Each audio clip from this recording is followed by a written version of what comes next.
बिस्मिल्लाहिर्रहमानिर्रहीम। अस्सलाम वालेकुम। प्रोग्राम है दूसरा रुख और मैं हूँ सनाउल्लाह खान।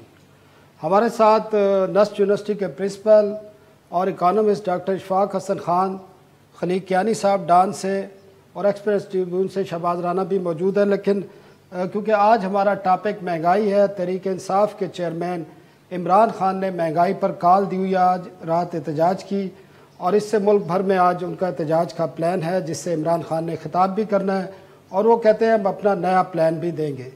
मई की जो अफरात ज़र है वो 13.8% है। इसमें अभी जून का जो इन्फ्लेशन रेट है वो आना है, जिसमें पेट्रोलियम प्राइसेस बढ़ी हैं और उसके बाद दीगर अशिया की कीमतों में बढ़ी हैं। जो SPI आया है, sensitive price indicator, last week वो 27% से ज़ायद है। इसी तरह अभी जो है बजट का इम्पेक्ट आना है 1 जुलाई से, क्योंकि नए बजट पर अमल दरामद होना है और उस बजट में भी अभी कई तरमीम आ रही हैं, जिसमें टैक्सेशन कई मैयर हैं जो IMF के साथ मामला चल रहे हैं उसके मुताबिक आगे बढ़ने हैं। और इसके साथ साथ एनर्जी प्राइसेस, जिसमें बिजली और गैस की कीमतों में इजाफा करना है 1 जुलाई से, उसका इम्पेक्ट भी आना है। तो अभी इमरान खान साहब को एहतजाज के बहुत मौके मिलेंगे और महंगाई में अभी जो अभी महंगाई आई है उसको ट्रेलर ही, हमारे दोस्त शहबाज राना उसको ट्रेलर कहते हैं और ये आगे चलकर इसमें मज़ीद ख़ासकर जुलाई अगस्त में इन्फ्लेशन कहीं ज़्यादा होगा। डॉक्टर साहब क्या देख रहे हैं आगे जो महंगाई की सूरत है? IMF प्रोग्राम भी होना है, बजट का इम्पेक्ट भी आना है, एनर्जी प्राइसेस भी बढ़नी है, तो लोगों की क्या हालत होगी? खासकर हमारा जो मिडिल क्लास है और लोअर मिडिल क्लास है उसको क्या देख रहे हैं पाकिस्तान में? मैंने तो इससे पहले इस किस्म की सूरत हाल नहीं देखी।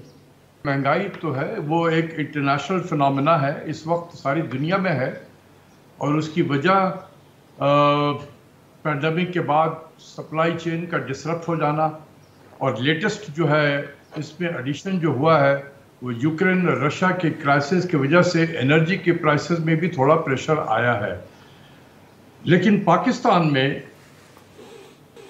सिर्फ जो ग्लोबल फिनोमेना है वो तो सबके साथ मौजूद है, लेकिन पाकिस्तान में रजा बाकर इफेक्ट भी बहुत आया है और अब एक जूनियर रजा बाकर इफेक्ट भी चल रहा है। अब आप मुझसे पूछेंगे कि ये रजा बाकर इफेक्ट का क्या मतलब हुआ? रजा बाकर इफेक्ट में करेंसी की डिवैल्यूएशन, स्टेट बैंक के आप जी बिल्कुल, तो जिस तरीके से पागलों की तरह हमने करेंसी को डिवैल्यू किया है, ये उसकी सजा हमें मिल रही है। और जो उसके जाने के बाद जो जूनियर रिजर्व आकर उधर बैठा हुआ है 17-18 ग्रेड का एक अफसर जिसको हमने एक्टिंग गवर्नर बना दिया है, ये उसके कारनामे हैं ये सब, जिसकी वजह से एक तरीके से डबल इम्पैक्ट हम पे पड़ रहा है। एक तो आलमी मंडी में चीज़ों की कीमतें बढ़ी हुई हैं, दूसरा एक्सचेंज रेट की डिवैल्यूएशन की वजह से जो चीज़ें अगर इंटरनेशनल मार्केट पे उसी सतह पे भी खड़ी रहे, हमारी डिवैल्यूएशन की वजह से जब लैंडेड कॉस्ट उसका पाकिस्तान में बहुत बढ़ गया है, उसके ऊपर फिर हम टैक्स लगाते हैं और वो बैलून होता चला जा रहा है, जिसकी वजह से मसाइल हमारे बहुत बढ़े हैं। अभी तो जैसे मैंने कहा कि आपने एक नंबर दिया था मई के महीने में 13.8% इन्फ्लेशन, ये ग्रॉसली अंडर स्टेटेड नंबर है, अंडर स्टेटेड नंबर है। ये मेरे कैलकुलेशन के मुताबिक 14.3 से लेकर 14.5 के दरमियान में होना चाहिए था। और इसमें जो डंडी मारी गई है बड़े दीदा दिलेरी से, वो पूरे पंजाब में, आप हैरान होंगे, पूरे पंजाब में हर शहर में हर मार्केट में गंदम जो आटा जो है वो 980 रुपया 20 kg का बैग मिल रहा है। कोई मुझे लेकर दिखा दे। तो इस तरह से जो है अगर आप मैनिपुलेट करेंगे, देखिए हम क्या कर रहे हैं, इस तरीके से करने से हम थर्मामीटर को जो है ख़राब कर रहे हैं। अब आपको अगर बुखार है लेकिन थर्मामीटर आप ख़राब कर दें, आपको 104 बुखार है, थर्मामीटर आपको बता रहा है कि 99 है, आप इतने ज़्यादा कंसर्न नहीं होंगे। पता चला कि आपका ब्रेन हैमरेज हो गया बुखार की वजह से। तो ऐसा ही होता है जब हम थर्मामीटर ख़राब कर दें तो ये इसी तरीके के नुकसान होते हैं। मतलब यह है कि जब हम स्टैटिस्टिक्स को इस तरीके से मैनिपुलेट करना शुरू कर दें, मुझे नहीं समझ में आ रहा कि इसको 13.8 दिखाने की ज़रूरत क्या थी। और इतनी सारी गलतियां हैं। डॉक्टर साहब आप कह रहे हैं कि पिछली हुकूमत भी जिम्मेदार थी, ये हुकूमत भी जिम्मेदार है, और एक वजह ही बता रहे हैं आप कि जो रुपया डिवैल्यू हुआ है उसकी मेन वजह यही है। बाकी अगर रुपया डिवैल्यू ना होता तो हमारे पास रिजर्व भी बेहतर होते, करंट अकाउंट डेफिसिट भी हमारा ना बढ़ता, हमें इंपोर्ट पे पाबंदियां भी ना लगाना पड़ती और हमें ना एनर्जी प्राइसेस बढ़ाना पड़ती, ना ऑयल प्राइसेस बढ़ाना पड़ती। देखिए, आप बहुत सारी चीज़ों को एक साथ मिक्स कर दिया आपने। मेरे कहने का मतलब था कि हमारे यहाँ जो महंगाई बहुत ज़्यादा आपको नज़र आ रही है, इसमें डिवैल्यूशन का सबसे बड़ा रोल है। बाकी सारी दुनिया में आलमी मंडी में चीज़ों की कीमतें बढ़ी हुई है सप्लाई डिसरप्शन की वजह से और यूक्रेन रशिया की क्राइसिस की वजह से। वो तो एक है, वो तो सबके लिए कॉमन है। लेकिन हमारे यहाँ जो चीज़ें एक्स्ट्रा हुई हैं वो रजा बाकर इफेक्ट है, तो इसने तबाही फेरी है। दूसरी चीज़ यह कि जब ये हुकूमत आई तो ऐसा लग रहा था कि बिल्कुल कोई जहाज़ का कोई कप्तान ही नहीं है, समुद्र में थपेड़े खा रहा है जहाज़, और जिधर मर्जी हो समुद्र उसकी लहरें उसको जहाज़ को ले जाएं। और इस जहाज़ के कैप्टन के ना होने की वजह से जब ये हुकूमत ने चार्ज लिया तो गालिबन 180 के करीब एक डॉलर 180 रुपये के बराबर था, आज 208 हो गया। तो ये इनकी कमजोरियों की वजह से, लैक ऑफ कहते हैं कि ग्रिप जो है इकॉनमी पे, उसकी वजह से ये तबाही मची है कि और करेंसी आप कह रहे हैं कि गवर्नर स्टेट बैंक फौरी तौर पर लगना चाहिए। अरे कोई पाकिस्तानी को लगाओ, किसी पाकिस्तानी को लगाओ, बहुत अच्छे अच्छे लोग हैं इस मुल्क में, लेकिन हमारे अंदर एक गुलामी के जो है जहनी तौर पर भी हम गुलाम हो गए कि जब तक कि कोई वर्ल्ड बैंक और इवन IMF का दरबान भी आ जाए तो हमारे नजदीक वो बहुत बड़ा इकोनॉमिस्ट होता है।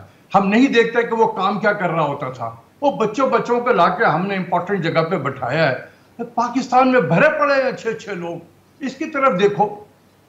हम दूसरों को देख रहे हैं कि वो आके हमारी चीजों को ठीक करेंगे। कितनी शर्म की बात है कि 220-225 मिलियन की आबादी में आपको एक गवर्नर स्टेट बैंक नहीं मिल सकता। ये जरूर है, लेकिन ढूंढने वालों की नजर चाहिए। नजर नहीं है ढूंढने वालों के पास में कि उन्हें सही आदमी, right man for the right job, ना पिछली हुकूमत को था ना इस हुकूमत को नजर आ रहा है। शायद ये हमारा नेशनल कैरेक्टर है। डॉक्टर साहब सवाल है, फिर आपके पास भी टाइम कम है, हमारे पास भी। IMF प्रोग्राम के लिए जो कुछ हम कर चुके हैं, मजीद आप क्या समझते हैं, मजीद किस किस्म के इकदाम हैं? अगर IMF प्रोग्राम इन तमाम इकदाम के बावजूद नहीं होता तो फिर पाकिस्तान को कहाँ खड़ा देख रहे हैं? देखो यार, IMF से मुज़ाकरात जो है उसके लिए ज़रूरी है कि आपके पास कोई टीम भी हो मुज़ाकरात करने वाली। अगर आपके पास कोई टीम ना हो, ये बच्चे जाके उनसे मुज़ाकरात करें, वो बड़े एक्सपीरियंस लोग होते हैं, दुनिया देखी हुई होती है उन्होंने। तो ये अगर आप कुछ भी ना करें, उनको भी एक मौका मिल गया है खेलने के लिए। उनकी परफॉर्मेंस तो जो IMF का स्टाफ जो पाकिस्तान से डील कर रहा है, उसकी परफॉर्मेंस कैसे मॉनिटर की जाती है उनके अपने मुल्क में कि तुमने कितने टफ से टफ प्रोग्राम उनको दिए हैं। तो वो तो पूरा निचोड़ेंगे आपसे, लेकिन हमारे पास टीम होनी चाहिए जो नेगोशिएशन कर सकती है। अगर आप कुछ नहीं कर रहे तो फिर हुकूमत नाम की चीज किधर है? फिर तो किसी भी मंडी बहाउद्दीन से या किसी लियारी से किसी को लाके बैठा दे हुकूमत में और जाके IMF से मुज़ाकरात करे, उस बेचारे को भी पता नहीं होगा और वो भी जाके। ठीक है डॉक्टर साहब, बहुत शुक्रिया। तो किधर गई आपकी टीम? डॉक्टर साहब हमें वक्फा लेना है। बहुत शुक्रिया आपके टाइम का। नाजरीन, वक्फे के बाद करेंगे इन्फ्लेशन को कंट्रोल करने के हवाले से, बजट के हवाले से, बजट में जो तरमीम की जा रही हैं, और हमारे साथ शहबाज राना भी होंगे, खलीक कियानी साहब भी होंगे एक वक्फे के बाद। Welcome back. वक्फे से पहले हम बात कर रहे थे डॉक्टर इशफाक हसन खान साहब से इन्फ्लेशन के हवाले से, IMF प्रोग्राम पर और बजट का जो इम्पेक्ट आना है 1 जुलाई के, उस पर हमारे साथ शहबाज राना और खलीक कियानी साहब भी मौजूद हैं। दोनों का बहुत शुक्रिया। राना साहब, इन्फ्लेशन मई की आपने देखी, उसके बाद पेट्रोल का इम्पेक्ट आया है, SPI आई है लास्ट वीक 27% से ज़्यादा है। अब जुलाई में इम्पेक्ट आना है एनर्जी प्राइसेस का, और पेट्रोल प्राइसेस भी होंगी, बजट का इम्पेक्ट भी आना है। तो किधर देख रहे हैं इन्फ्लेशन? और खान साहब तो आज जा रहे हैं एहतजाज करने महंगाई पर ही, कौन जिम्मेदार है? देखिए सनाउल्लाह खान साहब, ये जो सवाल है ना जिम्मेदारी वाला, ये हम कई दफ़ा डिस्कस कर चुके हैं इसमें तमाम लोग ही जिम्मेदार हैं। लेकिन उससे जो बड़ा सवाल है वो ये है, जो डॉक्टर इशफाक हसन खान ने अभी बात कर रहे थे कि जो वफाकी अदारा शुमारिया जो आपको अदाद शुमार दे रहा है महंगाई के, ये ठीक नहीं है। एक दफ़ा फिर जो इन्होंने मुख्तलिफ जो नंबर्स PBS रिलीज़ करता है उसको, मेरा ख्याल है इन्होंने फिर उसको फज करना शुरू कर दिया है। आप देखें कि जो इसमें SPI के अंदर जो अभी डॉक्टर साहब भी बात कर रहे थे, जो गंदम का आटा है उसकी कीमत 980 रुपये फ़ी 20 बैग इन्होंने पूरे पंजाब में लगा दी है। अच्छा, अगर उसी जो इनका इन्फ्लेशन का बुलेटिन है उसी के अंदर देखें, जो 10 किलो का आटे का बैग है वो 780 रुपये का मिल रहा है या 700 रुपये का मिल रहा है। मतलब बल्कि आटा नहीं, गंदम अगर 700 रुपये की 10 किलो आपको मिल रही है, 70 रुपये किलो आटा आपको वो दे रहे हैं पूरे पंजाब में 980 रुपये का 20 किलो का बैग। अब मुझे बताइए, आप चले जाएं, अभी रावलपिंडी चले जाएं, पंजाब में आता है, या इस्लामाबाद चले जाएं, कहीं दस्तयाब नहीं है। सही कह रहे हैं। देखिए, ये इसका मतलब ये हुआ कि आपको जो भी महंगाई का इंडिकेटर आएगा उसकी वैल्यू कोई नहीं है। ना सिर्फ ये, इन्होंने अभी जो इस 2 दिन पहले इन्होंने लार्ज स्केल मैन्युफैक्चरिंग का डाटा जो पाकिस्तान ब्यूरो ऑफ स्टैटिस्टिक्स ने रिलीज़ किया, उसके नंबर्स भी वहाँ पे भी इन्होंने ट्रांसपेरेंसी को कंप्रोमाइज़ किया है। अगर आप मार्च का देखें LSM, तो मार्च के LSM में जो 3 मेन सोर्सेज होते हैं LSM के डाटा की कलेक्शन के, ministry of industry, provincial bureaus और जो ऑयल जो मार्केटिंग इनकी जो OCAC है, जो इनकी ऑयल एडवाइजरी कंपनीज है की कोई एसोसिएशन है जो आपको नंबर्स देती है, वो तीनों का डाटा सेपरेटली रिफ्लेक्ट हो रहा था। अब उसमें कुछ ऐसा एक दो माह से एक ट्रेंड बन रहा था कि जो तो फेडरल गवर्नमेंट जो डाटा मॉनिटर कर रही है वो ऊपर जा रहा है और बाकी नीचे जा रहा है। तो इन्होंने इस दफ़ा ये किया कि वो जो तीनों सोर्सेज सेपरेटली ये मेंशन करते थे उसको इन्होंने सिरे से गायब कर दिया। तो ये कुछ ऐसा खतरनाक एक ट्रेंड शुरू हो गया है जिसके बाद आप महंगाई का कोई भी नंबर ले लें, अगर आप फेस वैल्यू पे लेंगे तो हो सकता है महंगाई आपकी 16-17%। आप ये कह रहे हैं कि ये डाटा ही गलत है, लेकिन हम बात कर रहे हैं कि जो आगे इम्पैक्ट आना है, जो आज आपकी स्टोरी है जिसमें नए टैक्सेशन मैयर हैं, जो अमेंडमेंट आ रही हैं, जो पहले से बजट पेश हो चुका है, उसका इम्पैक्ट आना है। इसके अलावा एनर्जी प्राइसेस है, क्यानी साहब से हम पूछेंगे एनर्जी प्राइसेस पे। तो ये जुलाई में आप कहाँ देख रहे हैं? लोगों की तो चीखें निकल जाएंगी और खान साहब को फिर, आज तो वो एहतजाज कर रहे हैं, फिर अगले महीने फिर उनके एहतजाज होंगे महंगाई पर। और इससे ज़्यादा जिस तरह आपने खुद भी लिखा है कि ये ट्रेलर है, आगे महंगाई तो आगे शुरू होनी है। सनाउल्लाह खान साहब, दो चीज़ों को सेपरेट देखने की ज़रूरत है। एक जो इमरान खान साहब का एहतजाज है तो बड़ी अच्छी बात है, बड़ी खुशी की बात है कि खान साहब अपने ही पॉलिसीज़ के जो बुरे नताइज हैं उसके खिलाफ एहतजाज कर रहे हैं। तो इस चीज़ को तो वेलकम करना चाहिए, क्योंकि पाकिस्तान में इस वक्त जो महंगाई है, इंटरनेशनल फैक्टर को अगर आप माइनस करते हैं जो एक बहुत बड़ा फैक्टर है, उसके बाद जो बाकी महंगाई है उसका 80 से 90% कसूरवार तो खान साहब खुद हैं। इन्हीं की पॉलिसीज़ थी जिसकी वजह से हम आज यहाँ पे खड़ा हुए। दूसरा जो लोगों को हमें बताने की ज़रूरत है कि इसमें कोई शक वाली बात नहीं है कि लोगों को बहुत ज़्यादा तकलीफ़ है महंगाई की वजह से। अभी आपके पेट्रोलियम मसनूआत की कीमतें हैं वो बढ़ी हैं, बिजली की कीमतें जुलाई से बढ़ रही हैं, पेट्रोलियम लेवी का रेट अगर 30 रुपये की बजाय 50 रुपये फी लीटर हो जाता है उसका इम्पैक्ट आएगा। गैस अभी शायद फौरी ना बढ़े, उसमें अभी तो ज़ीरो है, अभी ज़ीरो है, GST भी ज़ीरो। तो ये सारी चीज़ें जब ऊपर जाना शुरू हो जाएगी तो अच्छी खासी महंगाई आएगी। लेकिन जो बात वही बड़ी सिंपल सी बात है कि जो तो आपने पहले एक सब्सिडीज दी हुई थी वो तो ख़त्म कर दी, उसके अलावा आपके पास चारा नहीं था। अब टैक्सेस अगर हुकूमत लगाती है तो उसकी वजह से तो ये महंगाई अच्छी खासी ऊपर जाएगी। लेकिन ये वाली जो फेज़ है 2-3 माह की, आप कुछ भी कर लें, जितने मर्जी TV प्रोग्राम्स कर लें, ये फेज़ लोगों को बहुत बुरी तरह अफेक्ट करेगी। जो एहतजाज कर रहे हैं वो सिर्फ सियासत कर रहे हैं, उनको लोगों से कोई हमदर्दी नहीं है। ठीक है राना साहब हमारे साथ ही रहिए। क्यानी साहब एनर्जी के आप एक्सपर्ट भी हैं, एनर्जी पे लिखते भी हैं। एनर्जी प्राइसेस बढ़नी है और एनर्जी प्राइसेस ही बढ़ी हैं, फिर आगे भी एनर्जी प्राइसेस आ रही हैं। इम्पैक्ट कितना आएगा? बिजली का आपको पता है 7 रुपये 91 पैसे है, 5 रुपये वो भी है, वो बेसिकली इंक्रीज़ तो नहीं है लेकिन वो अब रिलीफ नहीं मिलेगा जो जून तक मिलना था। फिर आपकी गैस प्राइसेस भी बढ़नी है, फिर आपका ये इम्पैक्ट भी आना है। तो क्या देख रहे हैं सिचुएशन महंगाई की? सर, एनर्जी का एक्सपर्ट तो मैं नहीं हूँ, लेकिन जो सिंपल कैलकुलेशंस नज़र आती है ना वो बड़ी खौफनाक है। आपने जो चीज़ें डिस्कस की हैं कि जी जो 5 रुपये सब्सिडी विड्रा होनी है वो विड्रा होगी तो उसका इम्पैक्ट तो कंज्यूमर के ऊपर ज़रूर आएगा। फिर उसके अलावा जो नेपरा की डिटर्मिनेशन है 7 रुपये 90 पैसे की, उसके ऊपर भी डिसीजन हो चुका हुआ है कि 3 किस्तों में वो भी पास ऑन करना है। तो 13 रुपये तो तकरीबन ये हो गए। उससे ज़्यादा, लेकिन जिस तरफ हम पहले भी शायद आप जिक्र कर रहे थे कि जो ऑयल प्राइसेस का इम्पैक्ट आ रहा है, आप पिछले 3 महीनों की जो फ्यूल कास्ट एडजस्टमेंट है, यानी जनवरी, फरवरी, मार्च और अप्रैल तक की, वो आप देखें तो 3 रुपये, 4 रुपये और मैक्सिमम 1 महीने में 5 रुपये पास ऑन हुआ एडिशनल फ्यूल कास्ट एडजस्टमेंट। ज़ाहिर है वो भी कंज्यूमर ने बर्दाश्त करना होता है, वो उसकी जेब के ऊपर आता है। जो इस महीना यानी मई का डिमांड किया गया कंपनीज की तरफ से, वो अगेन 7 रुपये 90 पैसे है।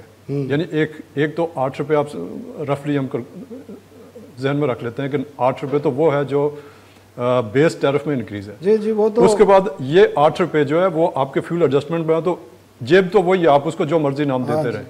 और मेरा रफ सा अंदाज़ा है कि तकरीबन ये जो बजट की मेजर्स हैं और ये इनके साथ ये जो दूसरे एनर्जी और फ्यूल और ये वाला इम्पैक्ट है, ये तकरीबन 4.7 ट्रिलियन से लेके 5 ट्रिलियन तक का इम्पैक्ट अगले पूरे यानी 12-13 महीनों में लोगों के ऊपर पास ऑन होना है।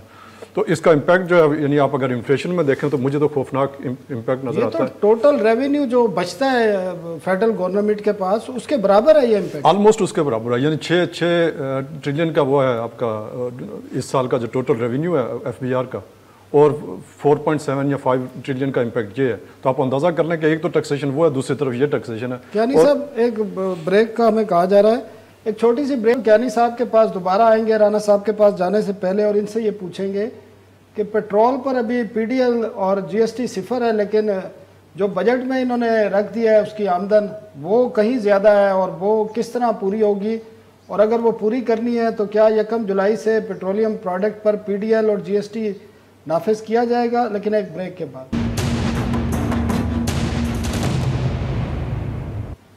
Welcome back. हम बात कर रहे थे महंगाई पर और आने वाले दिनों में महंगाई की क्या सूरत हाल होगी।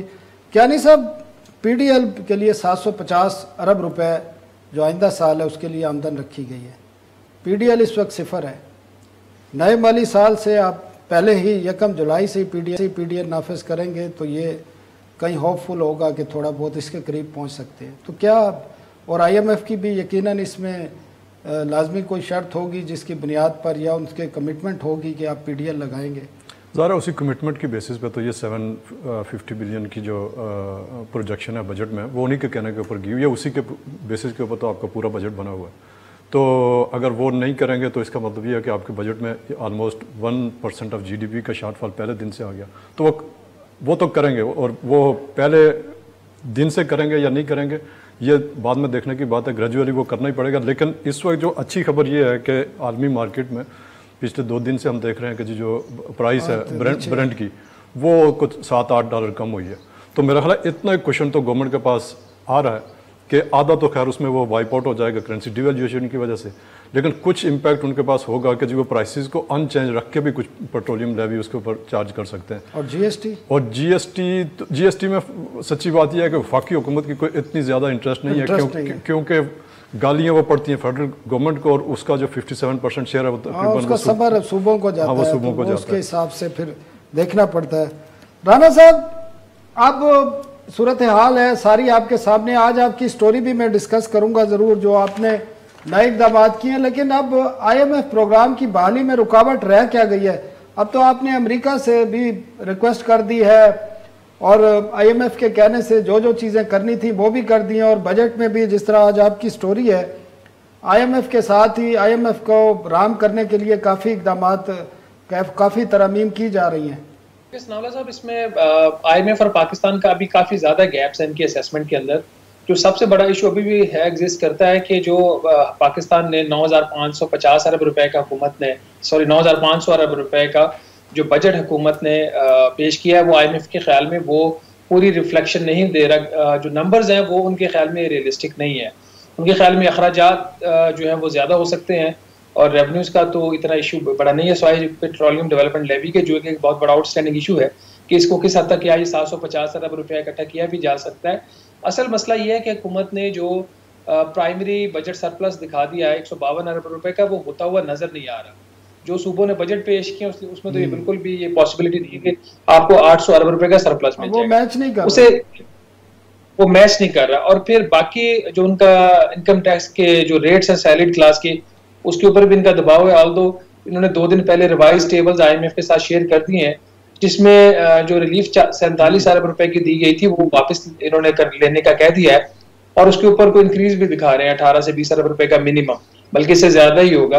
तो ये वो बुनियादी चीजें हैं, लेकिन इससे बढ़कर जो बात है कि इनके गैप्स इतने ज्यादा IMF के और पाकिस्तान के कि अभी तक इन्होंने जो memorandum for economic and financial policies है, जो एक बुनियादी दस्तावेज होती है आपके स्टाफ लेवल एग्रीमेंट साइन करने के लिए, वो अभी तक पाकिस्तान को इन्होंने कल तक नहीं दी थी। आज का मुझे नहीं पता क्या सिचुएशन है, बट कल तक पाकिस्तान को इन्होंने बुनियादी दस्तावेज नहीं दी थी, और ये दस्तावेज तब तक नहीं दी जाती जब तक आप इन दोनों का जो है ना बहुत सारी इश्यूज के ऊपर, ज्यादातर इश्यूज के ऊपर इनका कंसेंसस हो जाए। बाकी MEFP जब आ भी जाए तो उसके बाद भी बैक एंड फोर्थ चीजें जो होती हैं वो डिस्कस हो रही होती हैं। तो अभी काफी इश्यूज हैं प्रोग्राम के करने में, और इनका जो मिफ्ता इस्माइल का ख्याल है कि वो शायद उनका ये ख्याल था कि वो अतवार या पीर तक कर लेते, वो चीज होती हुई नजर अब नहीं आ रही। अभी मजीद कितने दिन लग सकते हैं ये कहा नहीं जा सकता, लेकिन एक बात तय है कि जो भी होना है ये कमिंग वीक में ही होना है, क्योंकि जो अब पाकिस्तान IMF के साथ शराइत तय करेगा उसको फिर बजट में रिफ्लेक्ट भी करना है, और फिर उसको बजट में रिफ्लेक्ट करके उसका नेशनल असेंबली से अप्रूवल भी लेना है। तो वक्त हुकूमत के पास रह गए अब सिर्फ तकरीबन 8 दिन, जो वर्किंग डेज इनके पास है, 8 दिनों के अंदर अंदर इन्होंने सब कुछ करना है। बजट भी पास कराना है और साथ साथ IMF प्रोग्राम को भी दोबारा से बहाल करना है। ये चीज़ें वाकई अब टाइम थोड़ा नेक्स्ट वीक है जिसमें ये सारी चीज़ें मुकम्मल करनी है।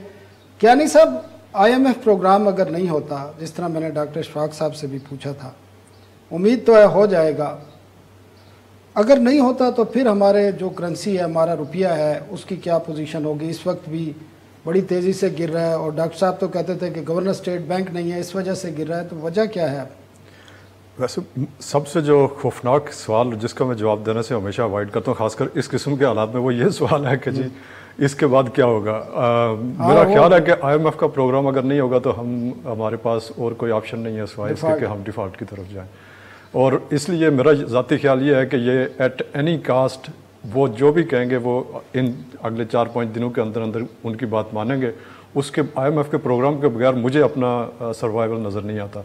उसके लिए वो कौन से एडिशनल बर्डन वो डालेंगे, उनकी जो डिमांड्स है वो सारी मानेंगे। वो राना साहब ने बताया कि जो सैलरी क्लास का 47 बिलियन का जो रिलीफ है वो वापस ले रहे हैं। सब बुनियादी तौर पे जो आपने नंबर्स अपने बजट में दिए हुए हैं ना, उनको आपने जस्टिफाई करके बजट नेशनल असेंबली से पास कराना है, और ये उनकी एग्रीमेंट के साथ कराना है। और अगर नहीं करेंगे तो फिर बड़ी डूम्सडे सिनारियो है, और मैं नहीं चाहता कि उसके ऊपर हमें ज़्यादा गुफ्तगू करनी चाहिए अनलेस के कोई हमारे पास सोल्यूशन नज़र आ रहा हो। जब तक IMF का प्रोग्राम नहीं होगा, फिलहाल इन कंडीशंस में बड़ी टफ सूरत हाल है। आपका रुपया जो है वो इस तरह स्टेबल होना ज़रा मुश्किल है। जाहिर है वो हमारी उसकी पहले जो सूरत हाल है वो 200 कभी 5 पे होता है, कभी 208 के ऊपर भी चला जाता है इंटरबैंक में। और मेरे ख्याल 35 दिन की इंपोर्ट के आपके पास रिजर्व हैं, 35 से 36 दिन के। जी, और हमारी इंपोर्ट्स भी काफ़ी हैवी हैं, और उसके ऊपर जो खासकर अनअवॉइडेबल इंपोर्ट्स हैं वो भी अच्छी खासी हैं। यानी मैं देख रहा था कि जी अगले 3 से 4 महीने में हमारी सिर्फ फ्यूल इंपोर्ट्स के लिए जो पैसे चाहिए वो तकरीबन 2 ट्रिलियन रुपए की अमाउंट है जो हमें सिर्फ फ्यूल इंपोर्ट्स, वो फ्यूल इंपोर्ट जो फर्नेस ऑयल और LNG के लिए चाहिए। बाकी अपनी जगह वो बाकी LNG की भी प्राइस हाई है, पेट्रोल की भी इंटरनेशनल मार्केट में, फ्यूल की भी प्राइस हाई है, और बाकी जो खाने पीने की चीज़ें हैं उनकी भी प्राइसेस हाई हैं। तो उस तमाम सूरत हाल के लिए आपको रिज़र्व की तो ज़रूरत है। हाँ, रिज़र्व हमारे पास आपके सामने ही है, बिल्कुल ना होने के बराबर है। तो मैं हर सूरत में उनकी हर बात मान के या IMF का प्रोग्राम लाना पड़ेगा, और ये लेंगे। होता है आखिरी वक्त में हम कुछ लेन देन करने की कोशिश करते हैं, लेकिन हमारे पास ऑप्शंस बड़े लिमिटेड रह गए हुए हैं। ठीक है नाज़रीन, एक वक्फा लेते हैं, और वक्फे के बाद हमारे दोनों ये सीनियर साथी हैं, इनसे ये भी पूछेंगे कि खान साहब जो आज एहतजाज कर रहे हैं महंगाई पर, उसका क्या इम्पेक्ट आएगा, क्या इकानमी को मुतासर कर सकता है, या शहबाज शरीफ की जो हुकूमत है उससे प्रेशर में आ सकती है, और जो वो एक बड़े फैसले करने जा रही है कीमतों के हवाले से या इकानमी के हवाले से है, उसमें कोई रुकावट आ सकती है। लेकिन एक ब्रेक के बाद वेलकम बैक। हम बात कर रहे हैं मुल्क में महंगाई की, और हमारे साथ मौजूद हैं शहबाज राना साहब। राना साहब, टाइम थोड़ा है, 2 छोटे छोटे सवाल हैं। एक तो गवर्नर स्टेट बैंक बड़ा अहम होता है, बड़ा अहम अपॉइंटमेंट है, बड़ा अहम रोल होता है ख़ासकर मुल्क में महंगाई के हवाले से, और रिजर्व के हवाले से भी, लेकिन डिले हो रहा है उनकी तैनाती की वजह क्या है? देखिए, इसमें एक ही वजह है कि जो कैंडिडेट्स हैं उनके ऊपर शायद इत्तेफाक राय इनका नहीं हो रहा था, वही एक ताखीर की वजह। और दूसरा ये प्राइमरीली यही वजह है कि जो इनको सूटेबल कैंडिडेट ये चाह रहे हैं, इनके ख्याल में इनको मिल नहीं रहा। तो और मुझे कोई ऐसा कोई वजह नजर नहीं आती। इन्होंने पहले एक दो समरीज तैयार भी की हुई थी, अब देखिए लेट से कब तक ये फैसला करते हैं, बट इसके अलावा कोई और प्लॉजिबल रीजन है नहीं। फैसला इधर होगा, लंदन में होगा? नहीं, फैसला बिल्कुल जहां पे भी होगा इसी हुकूमत का होगा। मुझे नहीं पता लंदन में होगा या इस्लामाबाद में होगा, लेकिन मेरा ख्याल जो डिस्कशन हुई है वो इस्लामाबाद में ही हुई है। तो रेस में घोड़ा कौन सा आ गया है? आज खबर भी दे जाए हमें। नहीं, वो खबर अभी नहीं मैंने देनी। वो खबर है लेकिन अभी देनी नहीं है। जो समझ रहे हैं कि घोड़ा है वो है, और जिन्होंने पैकिंग कर ली है वो नहीं है। अच्छा राना साहब, एक चीज़ और, आज क्योंकि खान साहब खिताब भी करने जा रहे हैं, एहतजाज भी हो रहा है मुल्क के बड़े शहरों में तमाम जगह पर, और जिस तरह पीटीआई का एक तरीक़ाकार है कि वो रात को जलसे करती है, एहतजाज करती है, और रात का इंतखाब किया गया है, तो इसका कितना इम्पेक्ट आ सकता है? जो शहबाज शरीफ की हुकूमत है वो जो एक डिसीजन ले रही है, जिस तरह पेट्रोल की प्राइस उन्होंने सारी पास ऑन की, बिजली की करने जा रहे हैं, तो इस पर कोई प्रेशर आएगा पॉलिटिकली कोई, या इस चीज़ को उन्होंने लेट डाउन करना है और आगे निकल जाना है? सनाउल्लाह खान साहब, ये सरासर सियासी सवाल और सरासर ज्यादती कर रही है मेरे से, ये पूछ कर मेरा इसका जवाब देना बनता नहीं है। लेकिन थोड़ा बहुत जो हम पढ़ रहे हैं, ये सुन रहे हैं, उससे तो यही लग रहा है कि खान साहब की जो एहतजाजी तहरीक थी वो अपना काफ़ी हद तक अपना वो दम जो है वो तोड़ चुकी है। और आप देखिए उनको जो उसकी जो फ्रीक्वेंसी ऑफ जो उनके प्रोटेस्ट होते थे वो काफ़ी कम हो गई है जब से इनका जो लॉन्ग मार्च है वो बुरी तरह नाकाम हुआ है। तो लग नहीं रहा कि सियासी तौर पर ये कोई प्रेशर बिल्ड कर पाएंगे। और दूसरा, इन हालात में जो की स्टेक होल्डर्स हैं पाकिस्तान के, उन्होंने गालिबन ये फैसला किया कि फैसले जो मुश्किल करने हैं वो शायद इसी हुकूमत ने करने हैं, और फिर अगर ये मुश्किल फैसले करेंगे तो इनको फिर ऑफिस में भी रहना है, क्योंकि जो उन मुश्किल फैसलों के सियासी मनफी असरात आएंगे उनको जायल करना है अगले इलेक्शन से पहले। तो शायद खान साहब दबाव ना उस तरह बढ़ा पाएं जो उनकी ख्वाहिश है। लेकिन मैं चूंकि सियासी बातों को, सियासी जो डेवलपमेंट्स होते हैं उनको कवर नहीं करता, तो मुझे इसका ज्यादा अंदाजा नहीं। ठीक है राना साहब, बहुत शुक्रिया, आपने सही जो तजिया था अपने तौर पर किया है। क्यानी साहब, आप भी क्योंकि इकानमी को ज़्यादा देखते हैं, लेकिन जो ये एहतजाज है खान साहब का बेसिकली इकानमी से रिलेटेड है, और पौने 4 साल उनकी पॉलिसियाँ भी आपने देखी, उस वक्त भी महंगाई पर एहतजाज होता था, फिर एहतजाज हो रहा है, तो क्या इम्पेक्ट डाल सकते हैं वो? सर देखें, मेरा ख्याल है लोग काफ़ी हमसे ज़्यादा सियासी तौर पर ज़्यादा सियासी सूझबूझ रखते हैं। मैं और राना साहब सियासी गुफ्तगू नहीं करते, लेकिन आपने देखा होगा कि अगर 28 फरवरी तक के उनके सारे फैसले जो हैं वो इसी तरह के वो भी पास ऑन कर रहे थे, वो टैरिफ भी पास ऑन कर रहे थे, वो फ्यूल भी पास ऑन कर रहे थे, वो सब्सिडीज़ भी रिड्यूस करते जा रहे थे, और जो बाकी जो इम्पैक्ट है इन्फ्लेशन का उस वक्त तक भी तो 11-12% तक चल रही थी। तो अप्रैल में और मार्च के मिड के बाद अप्रैल 11 तक तो उन्होंने काफ़ी चीज़ें ऐसे डिसीजन किए थे। मतलब 28 फरवरी को उन्होंने ये सारे फैसले किए ना कि जी इस अवाम के ऊपर को रहम करना चाहिए, क्योंकि खुद नज़र आ रहा था कि जी उनका फ्यूचर जो है, पॉलिटिकल फ्यूचर जो है वो उसके दिन महदूद रह गए। तो इसलिए मेरा ख्याल है लोगों को वो चीज़ें याद है, और उसकी मेरा ख्याल है एक कास्ट है जो हम इस वक्त ज़्यादा तरक्की से वो करते हैं। इकनॉमिक कंडीशंस में जो सबसे ज़्यादा तकलीफदेह चीज़ होती है वो ये होती है कि जी आप वक्त के ऊपर फैसले ना करें, और जब आप वक्त के ऊपर फैसले नहीं करें तो उसकी कास्ट जो है वो दोबारा आपके पास दोबारा बढ़ के आती है। वही हम देख रहे हैं कि आपने 5 रुपये कम किया, अब आपको 8 रुपये बढ़ाना पड़ता है। आप अगर ये 8 रुपये इस वक्त नहीं बढ़ाएंगे तो मेरा ख्याल अगले 6 महीने में पहले बढ़ा देते तो उसका इम्पैक्ट इतना। हाँ जी, आप जितना टाइम के ऊपर बेसिकली फैसला कर लेना। एक दफ़ा आपको याद होगा कि जब IMF के साथ एग्रीमेंट हुआ था, कुछ 4 रुपये पर यूनिट बिजली के रेट बढ़ाने का हुआ था, वो फिर हमने 3 किस्तों में किए। वो अगर उस वक्त टाइमली हो जाते और उसको हम सारे को रिवर्स ना करते, यानी जो उन्होंने अचीवमेंट अपनी की हुई थी उसको भी रिवर्स गियर में डाल दिया, उसकी नतीजा ये होता है कि जी इन्फ्लेशन आपके पास बढ़ के आती है। इस दफ़ा 14 आई है, अगली दफ़ा मुझे खतरा है कि ये हो सकता है 20 को टच करे या 19 को टच करे। तो आप जितना इन्फ्लेशन के नंबर्स के साथ खेलते हैं, उनको आप टाइम लैग देते हैं, उनके साथ मैनिपुलेट करते हैं, इन्फ्लेशन ने वापस आपके पास आना है। जो वो कास्ट है वो आपके सिस्टम में मौजूद है, आप आज दे दें तो कम होगी, आज कल देंगे तो उसकी कास्ट थोड़ी ज़्यादा होगी। पेइंग कैपेसिटी भी देखनी है ना, कि आपके पास हुकूमत के पास इतनी कैपेसिटी है कि वो इतना बोझ उठा सके, और कब तक उठा सकती है जब आपके पास कुछ है ही नहीं। आपका रुपया भी इसी वजह से कमज़ोर हो रहा है, आपके पास रिज़र्व नहीं है, आपका इंपोर्ट का बिल आप पूरा नहीं कर पा रहे हैं और आपको IMF प्रोग्राम में जाने के लिए, उसको बहाल करने के लिए काफ़ी सारी चीज़ें करना पड़ती हैं। बहुत शुक्रिया खलीक कियानी साहब, शहबाज राना साहब। नाजरीन, आज के लिए इतना ही काफ़ी है। अपना ख्याल रखिए और तमाम नाजरीन जिन्होंने प्रोग्राम देखा उनका शुक्रिया। हमें आइंदा हफ्ते तक के लिए इजाज़त दीजिए। अल्लाह हाफ़िज़।